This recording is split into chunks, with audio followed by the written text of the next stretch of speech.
Deus é espírito e importa que os seus adoradores o adorem em espírito e em verdade, porque o Pai procura a tais que assim o adorem. Bom dia, meus amigos. Mais uma vez estou sendo carinhosamente recebido na sua casa para junto nós estudarmos a palavra do nosso Deus, a Bíblia Sagrada. Então pegue rapidinho a sua Bíblia, abra no Evangelho de Marcos. Vamos ter hoje um panorama a respeito do livro de Marcos e também um estudo da parte inicial desse livro. E como sempre, vamos começar orando, porque é Deus que abre o nosso coração, que abre o nosso entendimento para que a palavra entre, produza frutos e produza transformação. O meu grande objetivo hoje aqui não é que você apenas aprenda a respeito de Jesus, mas principalmente que você viva uma experiência profunda com Ele. Que você tenha um encontro maravilhoso com Cristo enquanto estudamos as declarações da sua santa e maravilhosa palavra. Vamos orar. Deus Santo, Deus vivo, Deus Todo-Poderoso, te louvamos e te glorificamos por essa bênção, por esse privilégio, por essa vitória que o Senhor nos dá, de termos a Tua palavra nas nossas mãos, Pai, e de termos liberdade para estudar a Tua palavra, pregar a Tua palavra e viver a Tua palavra, Pai. Visita cada um dos irmãos que hoje abrem os seus lares para participar dessa aula. Eu clamo, Deus, que o Senhor use a minha vida por graça, por misericórdia, e que a Tua palavra toque profundamente em cada coração, Pai. Que seja uma manhã tanto de aprendizado como principalmente de transformação. Que a Tua palavra acenda o coração de cada um de nós. Que a Tua palavra desperte o coração acomodado e traga paz ao coração aflito. Queremos aprender a respeito da Tua palavra, sim, mas queremos principalmente ser transformados por ela. Termos um encontro verdadeiro com Cristo enquanto estudamos a palavra do Senhor. É o que pedimos e agradecemos em nome de Jesus. Amém e amém. Queridos, nós estamos iniciando hoje uma série de estudos baseados nessa revista Compromisso, cujo tema é Os Ensinos de Jesus no Evangelho de Marcos. Então, o Evangelho de Marcos é a nossa base de trabalho nesse próximo trimestre e o foco é nos ensinos de Jesus dentro do Evangelho de Marcos. E é lógico que eu gostaria que você abrisse a sua Bíblia no Evangelho de Marcos, capítulo 1, porque a parte principal da aula é quando estamos lendo diretamente a palavra do nosso Deus. Abra, por favor, Evangelho de Marcos, capítulo 1, a partir do verso 1, diz assim: Princípio do Evangelho de Jesus Cristo, Filho de Deus. Conforme está escrito no profeta Isaías: Eis que envio ante a tua face o meu mensageiro, que há de preparar o teu caminho. Voz do que clama no deserto: preparai o caminho do Senhor, endireitai as suas veredas. Assim apareceu João, o Batista, no deserto, pregando o batismo de arrependimento para a remissão dos pecados. E saíam a ter com ele toda a terra da Judéia e todos os moradores de Jerusalém, e eram por ele batizados no rio Jordão, confessando os seus pecados. Ora, João usava uma veste de pelos de camelo e um cinto de couro em torno de seus lombos, e comia gafanhotos e mel silvestre. E pregava, dizendo: Após mim vem aquele que é mais poderoso do que eu, de quem eu não sou digno, de, inclinando-me, desatar a correia das sandálias. Eu vos batizei em água, ele, porém, vos batizará no Espírito Santo. E aconteceu naqueles dias que veio Jesus de Nazaré, da Galileia, e foi batizado por João no Jordão. E logo, quando saía da água, viu os céus se abrirem e o Espírito, qual pomba, a descer sobre ele. E ouviu-se dos céus esta voz: Tu és meu filho amado, em ti me comprazo. Imediatamente o Espírito o impeliu para o deserto. E esteve no deserto 40 dias, sendo tentado por Satanás. Estava entre as feras, e os anjos o serviam. Ora, depois que João foi entregue, veio Jesus para a Galiléia pregando o Evangelho de Deus e dizendo: o tempo está cumprido, é chegado o reino de Deus, arrependei-vos e crede no Evangelho. E andando junto do mar da Galiléia, viu a Simão e a André, irmão de Simão, os quais lançavam a rede ao mar, pois eram pescadores. Disse-lhe Jesus: vinde após mim, eu farei que vos torneis pescadores de homens. Então, eles, deixando imediatamente as suas redes, o seguiram. E ele, passando um pouco adiante, viu Tiago, filho de Zebedeu, e João, seu irmão, que estavam no barco consertando as redes. E logo os chamou. Eles, deixando seu pai Zebedeu no barco com os empregados, o seguiram. Entraram em Cafarnaum, e logo no sábado, indo ele à sinagoga, pôs-se a ensinar. E maravilhavam-se da sua doutrina, porque os ensinava como tendo autoridade, e não como os escribas. Ora, estava na sinagoga um homem possesso de um espírito imundo, o qual gritou: que temos nós contigo, Jesus Nazareno? Vieste destruir-nos? Bem sei quem és, o Santo de Deus. Mas Jesus o repreendeu, dizendo: cala-te e sai dele. Então, o espírito imundo, convulsionando e clamando com grande voz, saiu dele. E todos se maravilhavam a ponto de perguntarem entre si, dizendo: que é isto? Uma nova doutrina com autoridade? Pois ele ordena aos espíritos imundos e eles lhe obedecem. E logo correu a sua fama por toda a região da Galiléia. Em seguida, saiu da sinagoga e foi à casa de Simão e André com Tiago e João. A sogra de Simão estava de cama, com febre, e logo lhe falaram a respeito dela. Então, Jesus, chegando-se e tomando-a pela mão, a levantou, e a febre a deixou, e ela os servia. Sendo já tarde, tendo-se posto o sol, traziam-lhe todos os enfermos e os endemoniados, e toda a cidade estava reunida à porta. E ele curou muitos doentes, atacados de diversas moléstias, e expulsou muitos demônios, mas não permitia que os demônios falassem, porque o conheciam. De madrugada, ainda bem escuro, levantou-se, saiu e foi a um lugar deserto, e ali orava. Foram, pois, Simão e os seus companheiros procurá-lo. Quando o encontraram, disseram-lhe: todos te buscam. Respondeu-lhe Jesus: vamos a outras partes, às povoações vizinhas, para que eu pregue ali também, pois para isso é que vim. Foi então Jesus por toda a Galiléia, pregando nas sinagogas deles e expulsando os demônios. E veio a ele um leproso, que de joelhos lhe rogava, dizendo: se quiseres, podes bem tornar-me limpo. Jesus, pois, compadecido dele, estendendo a mão, tocou-o e disse: quero, sê limpo. Imediatamente desapareceu dele a lepra e ficou limpo. E Jesus, advertindo-o severamente, logo o despediu, dizendo-lhe: olha, não digas nada a ninguém, mas vai, mostra-te ao sacerdote e oferece pela tua purificação o que Moisés determinou, para lhes servir de testemunho.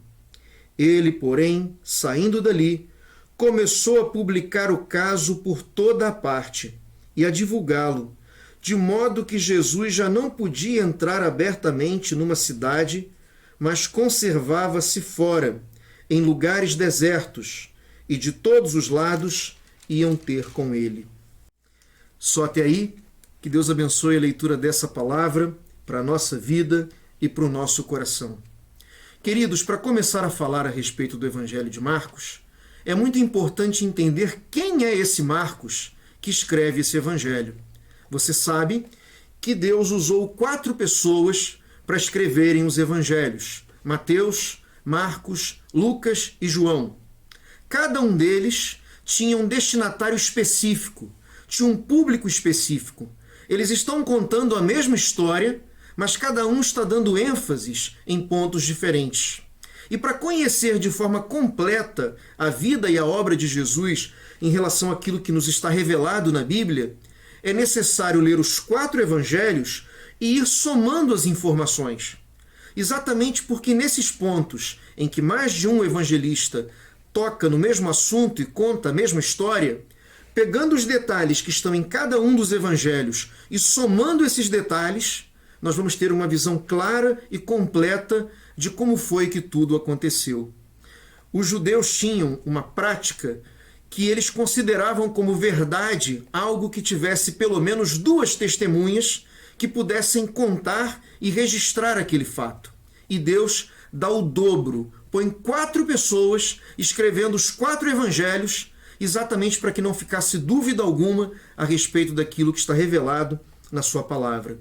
E só como lembrança, porque hoje o foco é o Evangelho de Marcos, eu quero dizer que o Evangelho de Mateus está sendo escrito por um dos apóstolos, Mateus, também chamado Levi, que era publicano, era cobrador de impostos, era um homem detestado, odiado, mas que foi totalmente transformado por Jesus, se torna um dos apóstolos e escreve o evangelho dele, o Evangelho de Mateus, com o propósito de provar para os judeus que Jesus realmente era o Cristo, era o Salvador esperado, era o Salvador aguardado. E Mateus faz, por exemplo, mais de 40 citações do Antigo Testamento, conforme ele vai escrevendo o seu evangelho. Quando você observa, por exemplo, o Evangelho de Lucas, ele escreve para Teófilo, e escreve para dar detalhes a respeito de uma história que Teófilo já conhecia. Quando você lê o primeiro capítulo do Evangelho de Lucas, você vê nitidamente ele dedicando o texto que ele está escrevendo inicialmente para esse amigo chamado Teófilo. E, aliás, a palavra Teófilo já significa amigo de Deus. Então era alguém que talvez já vinha de um contexto onde as pessoas conheciam e serviam a Deus. O outro evangelho, que é o mais diferente dentre os 4, é o Evangelho de João. João era um dos 12 apóstolos. João, ele tem uma ênfase muito maior naquela semana final da vida de Jesus. Mais da metade do Evangelho de João trata dessa parte final. E ele fala um pouco dessa parte inicial também, mas com essa ênfase nesses acontecimentos finais. João está escrevendo para gregos, lá da região de Éfeso, eram os destinatários originais. E você vai observar João com uma didática muito grande, explicando os termos, porque ele está escrevendo para um povo que não conhecia a cultura judaica. E de maneira um pouco parecida acontece com Marcos. Marcos, também chamado de João Marcos, não é um dos 12 apóstolos, do mesmo modo como Lucas também não era. Você lembra que Lucas era médico, foi evangelizado por Paulo, se transforma num companheiro de Paulo e Lucas vai ser o repórter do Novo Testamento. Lucas escreve no início do seu evangelho que ele vai em busca das testemunhas oculares para escrever com bastante detalhe, escrever com total clareza o que ele tinha conseguido descobrir a respeito de Jesus. Você vai ver, por exemplo, que Lucas conta detalhes do nascimento de Jesus que apenas Maria sabia. Apenas a mãe de Jesus sabia. O que significa que ele foi lá e entrevistou a própria Maria para escrever o Evangelho de Lucas. Marcos, como eu disse, também não é um dos 12 apóstolos. O nome completo dele é João Marcos. E para conhecer quem é esse João Marcos, precisamos começar pelo livro de Atos, onde há esse registro de quem era ele. Quando nós abrimos aqui em Atos, no capítulo 13, nós vamos ver que Deus convoca Barnabé e Saulo, que é o apóstolo Paulo, que ainda usava o seu nome de judeu, e ele então vai ser convocado por Deus, o Barnabé e o Paulo, ainda chamado aqui de Saulo, para fazerem a primeira viagem missionária. e Barnabé, que foi aquele que discipulou Paulo, que treinou Paulo quando nenhum dos discípulos queria estar ao lado dele, Barnabé deseja levar João Marcos. E João Marcos vai. E vai para ser uma espécie de ajudante, vai para ser uma espécie de servo. Nós observamos nos vários relatos que a Bíblia nos traz que esse Marcos era filho de uma senhora chamada Maria. Não é Maria, mãe de Jesus, é uma outra Maria.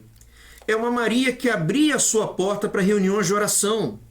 E nós vamos ver no livro de Atos, lá no início do livro de Atos, naquele episódio em que Pedro é preso, quando ele sai da prisão, naquele evento em que Jesus se mostra de forma maravilhosa ali para ele, enviando um anjo para abrir as portas para Pedro sair de dentro da prisão, nós vemos que quando Pedro sai da prisão, ele vai exatamente lá para a casa dessa Maria, mãe de João Marcos, onde havia ali uma reunião de oração.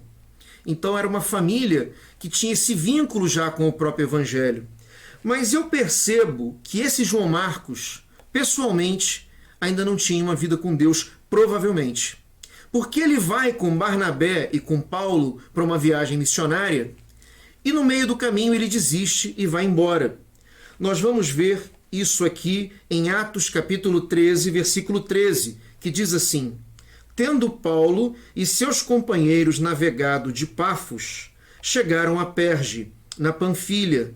João, porém, apartando-se deles, voltou para Jerusalém. Esse João que está voltando, que está abandonando a viagem missionária, é exatamente João Marcos.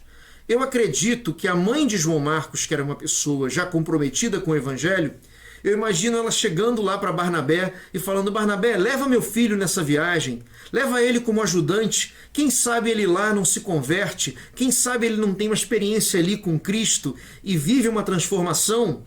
Essa é a visão que me parece quando eu leio o que está registrado aqui no capítulo 13 de Atos e também na sequência, nós vamos ver mais à frente, no momento em que o próprio Barnabé vai fazer uma outra viagem. Eu noto nesse contexto que provavelmente João Marcos ainda não estava convertido e provavelmente foi por isso que ele voltou quando ele está lá nessa primeira viagem missionária com Paulo e com Barnabé. Eles completam a viagem atinge os objetivos que Deus desejava e nós vamos ver que mais à frente Paulo e Barnabé vão fazer uma segunda viagem missionária. E quando eles estão se preparando para viajar, Barnabé diz assim: eu quero levar João Marcos. E Paulo diz: o quê? Levar João Marcos? Aquele que abandonou a gente na viagem passada? Aquele que foi embora e nos deixou lá sozinhos? Ele não vai não. E Barnabé disse: ele vai. E Paulo falou: ele não vai. E houve um conflito entre eles. É interessante que a Bíblia não esconde isso, que às vezes ocorre conflitos entre irmãos. E esse conflito entre Paulo e Barnabé, os dois servos de Deus, comprometidos com Deus, mas entram num conflito tal que Barnabé viaja para um lado, levando João Marcos, e Paulo, ainda chamado de Saulo, viaja para outro lado, chamando Silas. E eles se dividem, e vai cada um para um lado. Sendo que nessa segunda viagem, João Marcos se converte. E quando João Marcos se converte, nós vamos ver mais adiante o momento em que ele se reconcilia com Paulo. Ele chega inclusive a ser auxiliar de Paulo por algum tempo, mas depois ele vai se tornar auxiliar do apóstolo Pedro. Ele vai ser uma espécie de ajudante de Pedro, de secretário de Pedro. E nós vamos observar que o Evangelho de Marcos, na realidade, é as memórias de Pedro escritas através das mãos de João Marcos, que, para não fazer confusão com outros homens que também têm o nome de João no Novo Testamento, é chamado aqui, no título do Evangelho, apenas pelo nome de Marcos. Então esse Marcos, do Evangelho de Marcos, ele não viu as cenas que ele está contando, mas ele faz esse registro exatamente pelas memórias de Pedro, porque ele se torna auxiliar de Pedro. O Evangelho de Marcos tem algumas características muito particulares, muito peculiares. Uma delas é que é o menor dos 4 evangelhos. Eu não sei se você já teve a curiosidade de contar Mas o Evangelho de Marcos tem 661 versículos. Se você achar que não é isso, faz a conta aí e depois você me fala. Mas o Evangelho de Marcos é o menor de todos os evangelhos. E ele tem uma outra característica, que é uma característica muito particular do olhar de Pedro.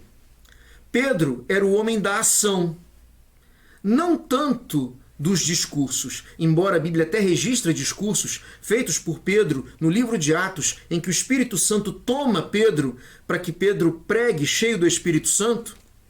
Mas a ênfase maior de Pedro durante o ministério de Jesus não era discursos, e sim a ação. E também o Evangelho de Marcos está sendo escrito para os cristãos de Roma. E os cristãos de Roma tinham na sua tradição, a tradição romana, era exatamente essa, da ação. De um lugar onde as pessoas dão muito mais ênfase ao que você faz do que ao que você fala. Muito mais ênfase às atitudes do que aos discursos. E, queridos, nós vamos observar então que o Evangelho de Marcos vai mostrar Jesus em ação. Jesus fazendo milagres ou Jesus agindo em alguma outra questão. Mas ele não dá tantas ênfases nos discursos de Jesus. Você vai ver que a primeira pregação de Jesus, registrada aqui no Evangelho de Marcos, ela é muito curtinha, ela é praticamente 2 versículos. Ou seja, Marcos não está colocando ênfase em detalhar os discursos, os ensinos de Jesus através de palavras. Mas ele demonstra os ensinos de Jesus, e por isso que o título dessa revista é Os Ensinos de Jesus no Evangelho de Marcos, porque no Evangelho de Marcos, Jesus ensina principalmente com as suas atitudes. Todos os atos de Jesus são atos didáticos. Todos os atos de Jesus têm como propósito, têm como objetivo ensinar alguma coisa, ou para aqueles que estão ali ao redor dele naquele primeiro momento, mas também a nós que hoje lemos o relato e aprendemos com aquilo que está escrito nos evangelhos. Então Marcos é o evangelho da ação. É Jesus tomando alguma atitude, é Jesus realizando milagres, mas a ênfase não está nos discursos. Você vai ver, por exemplo, que no Evangelho de Mateus nós temos o Sermão do Monte, que pega lá capítulo 5, 6 e 7, uma pregação, um discurso quase que inteiro de Jesus. Se você tem curiosidade de saber como seria a experiência de ouvir uma pregação feita pelos lábios do próprio Cristo, é só você ler o Sermão do Monte. Mas o Evangelho de João também mostra um outro sermão até maior do que o próprio Sermão do Monte, que é o chamado Sermão da Despedida, que pega o capítulo 13, 14, 15, 16 e 17 do Evangelho de João.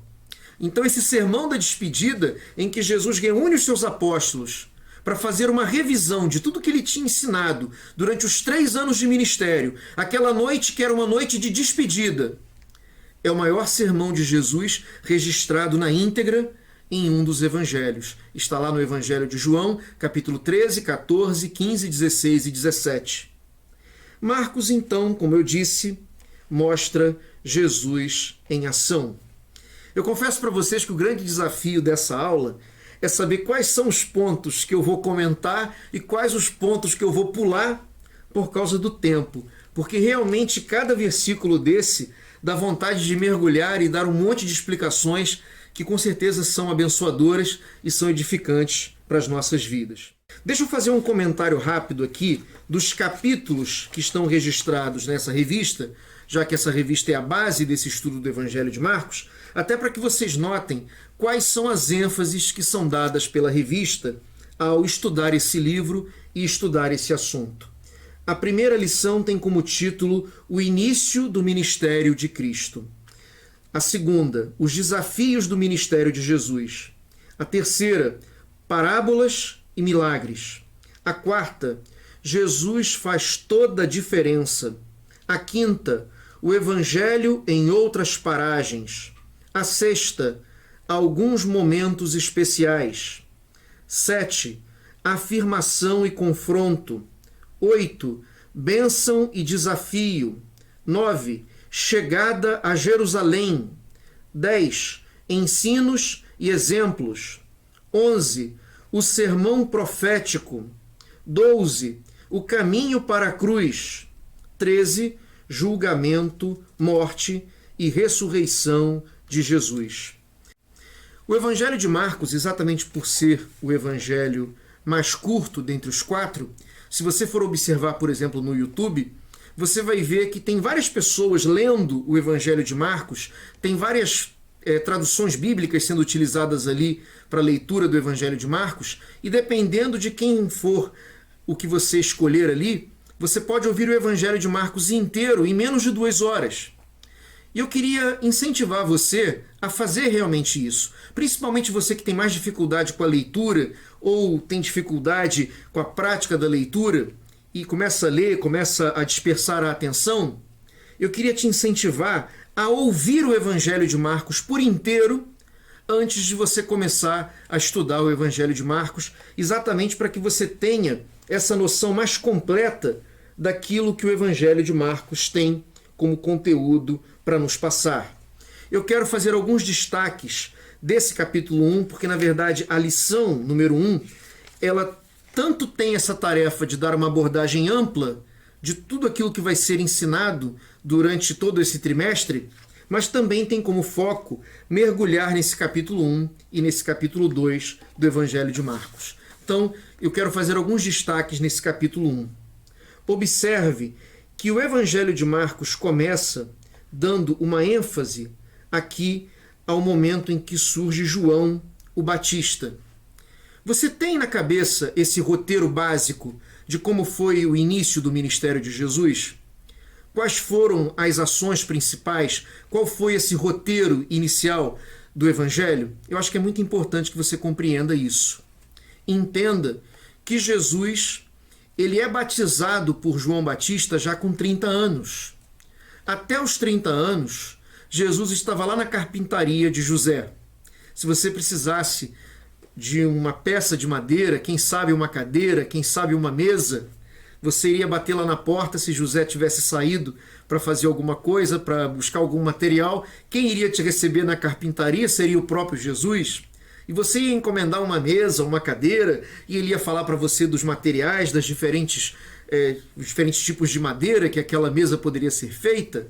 Então, até os 30 anos, Jesus estava ocupado trabalhando na carpintaria. Mas esse tempo não era um tempo perdido. Esse tempo em que Jesus fica ali trabalhando na carpintaria era o tempo que João Batista está entrando em cena. João Batista é o precursor. Ele é chamado de a voz que clama no deserto. E por que João Batista precisa pregar antes de Jesus começar a ser visto e a começar a pregar? Veja, se você lembra, nas Bíblias antigas havia 4 páginas em branco separando o final do Antigo Testamento e o início do Novo Testamento. Essas páginas em branco, ao contrário do que alguns sempre imaginaram, não era para fazer anotações. Hoje em dia nem tem mais essas 4 páginas em branco. Mas se você tiver na sua casa uma Bíblia mais antiga, do vovô ou da vovó, você vai achar lá 4 páginas em branco, separando o final do Antigo Testamento e o início do Novo Testamento. Isso era assim porque houve um período de 400 anos de silêncio de Deus. Cada face da página, cada página em branco ali, melhor dizendo, significava exatamente 100 anos de silêncio. E são 400 no total.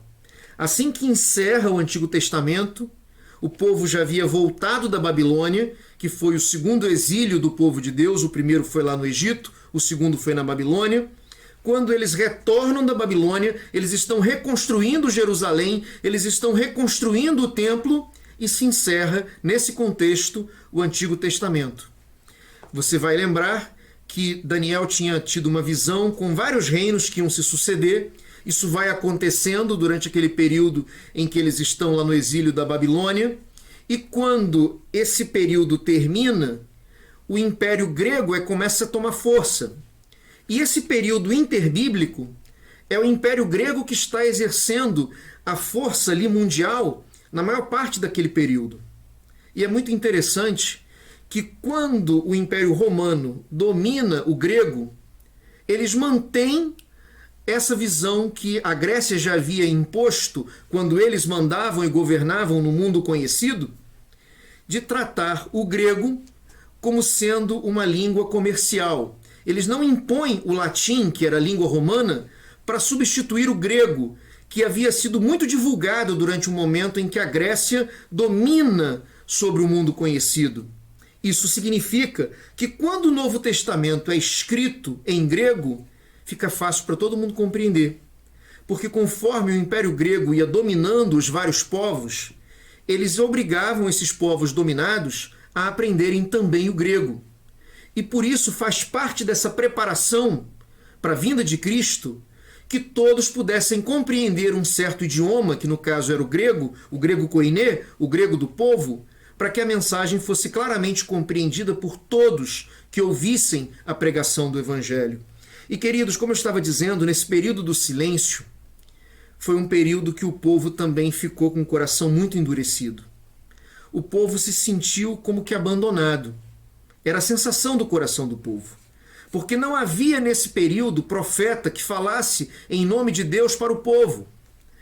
E essa sensação de abandono foi criando no coração do povo até o desejo de criar certos grupos religiosos para tentar de alguma maneira resgatar a espiritualidade do povo. É nesse intervalo que surge, por exemplo, os fariseus, os saduceus, que eram grupos que tentavam reunir pessoas para tentar resgatar a espiritualidade deles. Mas o fato é que o coração estava muito endurecido, muito embrutecido, e eles não estavam em condições de ouvir a mensagem de Jesus. Muitos haviam até se entregue ao pecado, porque não tinham mais esperanças de que Deus continuasse ali olhando o povo, presente na vida do povo, principalmente por conta da dominação romana. Ou seja, o coração do povo estava muito fechado, muito amargurado, muito machucado e muito perdido também. E por isso João Batista precisa ser o precursor. Essa noção de um precursor é aquele que vai na frente do rei tocando uma trombeta e convocando todos aqueles que estivessem próximos a uma estrada por onde o rei iria passar a chegarem ali nas bordas da estrada para que quando o rei passasse eles pudessem fazer a vênia, que era o tipo de saudação em que alguém se inclina diante de um rei. E João Batista tem essa tarefa de ser aquele que prepara o caminho para o rei passar. A mensagem de João Batista era uma mensagem muito dura. Era uma mensagem de convocação ao arrependimento, de confronto contra os pecados praticados. Por isso, a roupa que João utilizava era uma das roupas de luto que existia naquele período em Israel. E por isso o destaque que se faz àquela roupa de João, que não era uma roupa comum das pessoas usarem no dia a dia. Ele se vestia de luto. E quando alguém perguntava para ele por que ele estava vestido assim, ele podia demonstrar que ele estava representando a tristeza de Deus ao olhar para um povo que havia perdido Deus de vista, que havia esquecido do seu Deus. E por isso, ele prega essa mensagem de arrependimento, essa mensagem de abandonar o pecado, de purificação, de restauração, para que o povo arrependido e com o coração aberto pudesse receber aquilo que Jesus iria pregar, que Jesus iria falar. Muito interessante que o batismo que João realiza não é um batismo de conversão. Isso é importante que seja explicado. O batismo que João está convocando as pessoas a fazerem era um batismo de demonstração de arrependimento de pecados. Era uma forma de demonstrar simbolicamente que eles estavam desejando serem lavados dos pecados para viver de acordo com a vontade de Deus. É por isso que quando Jesus se apresenta na fila do batismo de João, João diz assim, mas Senhor, o que o Senhor está fazendo aqui? Eu que preciso ser batizado pelo Senhor? E o Senhor vem aqui para ser batizado por mim? Porque Jesus não tinha pecado nenhum. E ele não precisava passar por aquele rito. E Jesus responde, se você junta os 4 evangelhos, você vai lembrar dessa resposta de Jesus. Jesus responde, consente agora, porque nos convém cumprir toda a justiça. E Jesus então é batizado por João Batista, quando Jesus está sendo batizado, o Espírito Santo se manifesta de uma forma física, como uma pomba que pousa sobre a cabeça de Jesus. E ouve-se a voz de Deus Pai dizendo: Este é o meu Filho amado, em quem eu tenho prazer, em quem eu tenho alegria. E, queridos, quando Jesus é batizado por João Batista, Jesus vai para o deserto da Judéia, sozinho, onde ele vai passar 40 dias sendo tentado pelo diabo. A Bíblia diz que o próprio Espírito Santo leva Jesus para lá. Ele precisava passar por esse período de provação, por esse período de ser ali confrontado pelo inimigo. E, queridos, de modo semelhante, nas nossas vidas, a gente passa por períodos muito difíceis. Talvez alguns de vocês que está aí me assistindo esteja exatamente passando um período de lutas terríveis na sua vida. Eu quero que você saiba, que você tenha uma certeza de que Deus não abandonou você. Mesmo que pareça isso ao seu coração, mesmo que o sentimento seja esse diante de circunstâncias que você não tem como explicar, ou de problemas que parecem ser maiores do que as suas forças. Mas a promessa que Jesus nos faz de que Ele estaria conosco todos os dias, até a consumação dos séculos, continua valendo. Por isso, mesmo naqueles momentos em que você pensar que você está sozinho, você pode levantar a sua voz a Deus, você pode falar com Deus, você pode falar com o Senhor Jesus Cristo, porque Ele vai te ouvir. E com certeza, Ele não vai te abandonar. De alguma forma, ou vai vir um socorro de Deus, ou vai vir um consolo de Deus para o seu coração. Entenda isso. Jesus fica 40 dias sendo tentado pelo diabo e não cai em nenhuma daquelas tentações. Aí vem aquele ponto que eu comentei mais no início da aula, né, de que tem tanta coisa maravilhosa para explicar dentro desse assunto, que o grande desafio é saber o que a gente explica e o que a gente pula. Porque essa aula podia ter 2, 3 horas, porque teria assunto para ser falado e, na verdade, até muito mais do que isso. Mas quando nós observamos esse momento em que Jesus é tentado, embora aqui no Evangelho de Marcos, como eu falei no início, né, isso está um pouco mais resumido, esse momento em que Jesus está ali passando por essa tentação, isso está no capítulo 1, no verso 13. Mas quando você vê esse mesmo relato, lá no texto de Mateus, capítulo 4, de 1 a 11, lá no texto de Lucas, capítulo 4, de 1 a 13, e lá no Evangelho de João, no capítulo 1, versos 32 a 34, você vai ver que 3 dessas tentações são destacadas no texto do Evangelho. Uma delas, quando Satanás se dirige a Jesus e diz: Você não é o Filho de Deus? Então ordena que essas pedras se transformem em pães. É uma das tentações. E Jesus responde: Nem só de pão vive o homem, mas de toda palavra que sai da boca de Deus. O que significa isso? Eu estou até fugindo um pouquinho do Evangelho de Marcos, porque eu estou aprofundando um comentário que Marcos faz de maneira mais superficial, mas que está nos outros evangelhos, e na realidade o nosso propósito é somar esse conhecimento que está nos 4 evangelhos para entender com mais clareza cada um dos pontos que são abordados.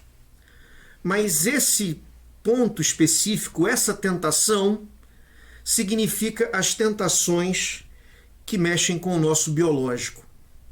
Jesus estava passando ali por um jejum sobrenatural de 40 dias. Um ser humano não consegue fazer isso normalmente. Esse era um jejum sobrenatural. Mas naquele momento em que ele é confrontado a transformar as pedras em pães, ele está demonstrando que uma das tentações que o ser humano enfrenta são as tentações que falam dos desejos da nossa carne. O desejo pelo alimento é um dos desejos da nossa carne. Do mesmo modo como as questões relacionadas à sexualidade também são um grande problema para quem não consegue lidar com isso da forma correta. E são tentações que estão diretamente vinculadas ao biológico do ser humano. E então essa tentação de transformar pedras em pães mostra uma das grandes áreas de tentação de todas as pessoas, que é a área vinculada ao nosso biológico. A outra tentação, você vai lembrar, que Satanás transporta Jesus até a parte mais alta do templo, ao pináculo do templo, e diz: se tu és filho de Deus, pula daí de cima, porque os anjos vão te pegar nas suas mãos. E você vai perceber que Satanás vai inclusive tentar deturpar um sentido de um texto bíblico para embasar essa proposta que está fazendo para Jesus. Quando diz: pula daí de cima, porque está escrito que os anjos vão te segurar nas mãos e não vão deixar que você venha a se ferir e a se machucar. E aí também tem um excelente ponto de aprendizado, porque você não tem que ficar provando nada para Satanás. E não tem que ficar provando nada nem para ninguém.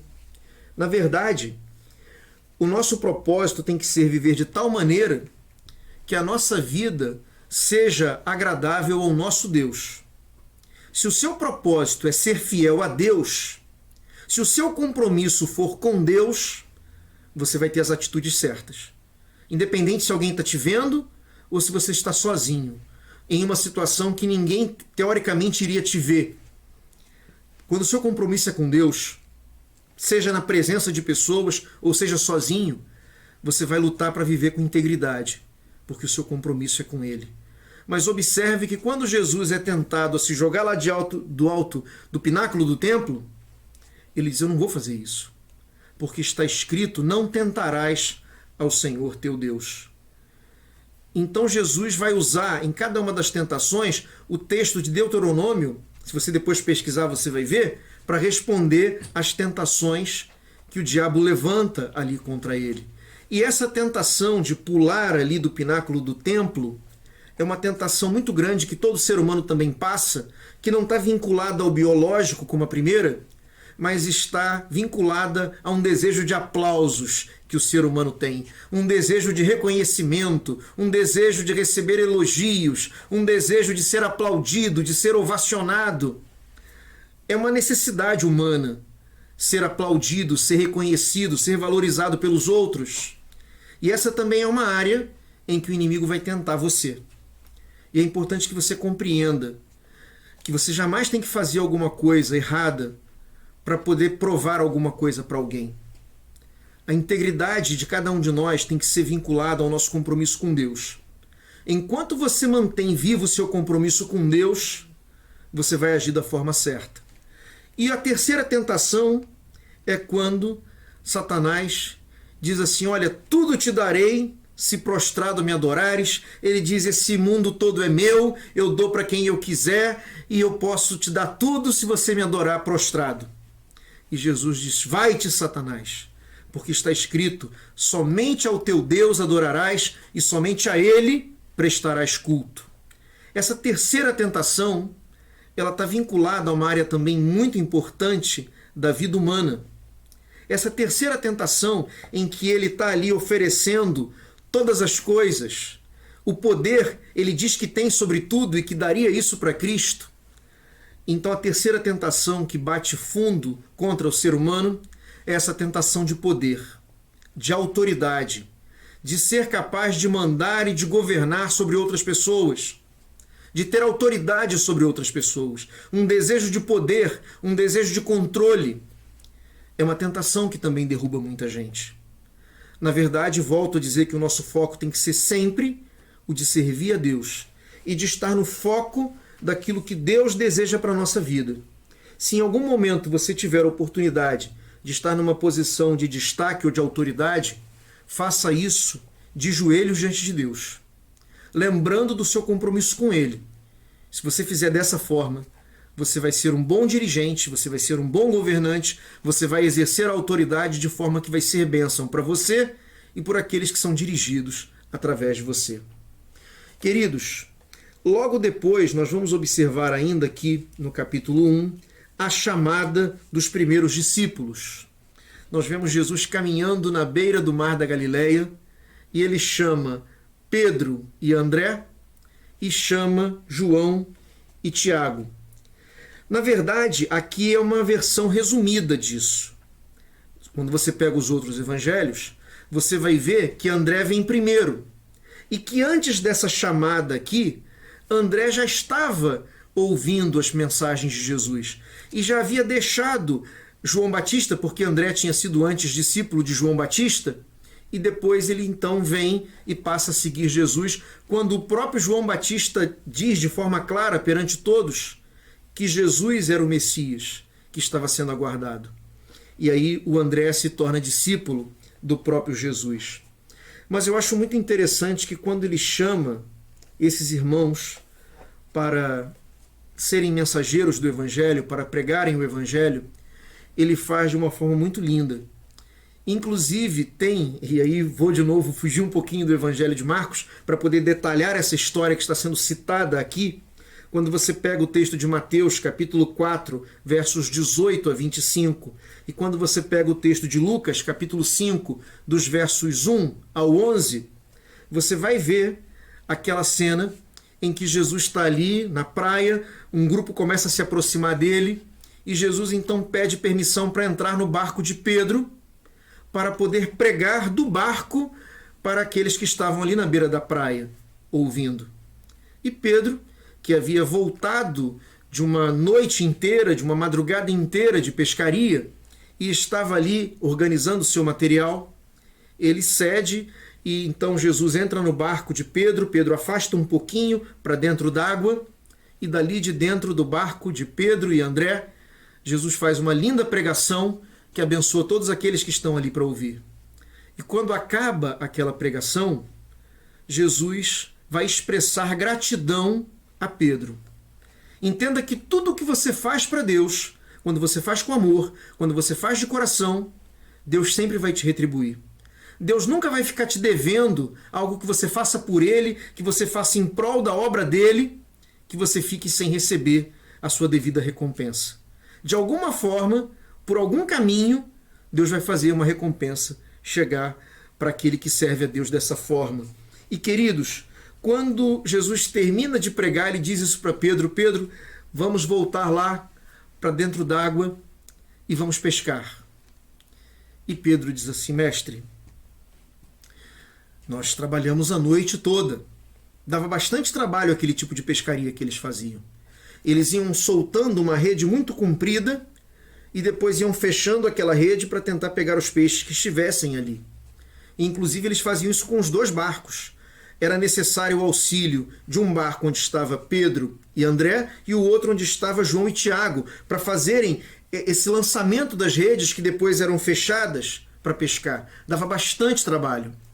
E Pedro falou: mestre, nós trabalhamos a noite toda e nada apanhamos. Mas, sobre a tua palavra, eu vou voltar lá e eu vou lançar de novo essas redes.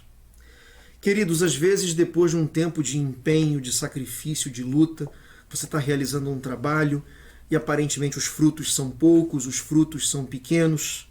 Muita gente desanima, muita gente desiste, muita gente diz para você, diz para nós que nós devemos desistir. E Jesus diz para Pedro: Pedro, volta lá, vamos pescar de novo. E Pedro vai lá, eu imagino assim, Jesus calado, sentado no barco, assim, e Pedro lançando aquela rede, e Jesus ali quieto, porque Jesus sabia o que ia acontecer, mas Pedro está ali ainda na dúvida, e depois que ele lança aquelas redes, eles começam a puxar. Eu imagino a cena, quando eu leio a história, Pedro tentando puxar a rede, assim, a rede pesada. Um dos pavores de quem pesca com rede é o medo da rede prender numa pedra. Porque se prende numa pedra, principalmente naquele período, onde eles não tinham lá uma garrafa para poder entrar como um mergulhador hoje faz com todos os recursos, se prendesse na pedra, ou ela ia sair toda rasgada, ou poderia ser até perdida a rede. E eu imagino Pedro puxando aquela rede assim um pouco mais pesada e talvez até já um pouco quase que arrependido de ter voltado para pescar, mas quando ele puxa e quando vem a rede, vem com tantos peixes que Pedro fica apavorado. Pedro fica assustado. E Pedro se ajoelha dentro do barco no meio daqueles peixes e diz: mestre, afasta-te de mim, porque eu sou um homem pecador. Eu não mereço a tua presença. Eu não mereço estar aqui tão perto do Senhor. Não mereço estar contigo. E Jesus diz: Pedro, você está surpreso porque você fez essa pescaria maravilhosa? Saiba que eu vou fazer de você um pescador de homens, um pescador de vidas, um pescador de pessoas.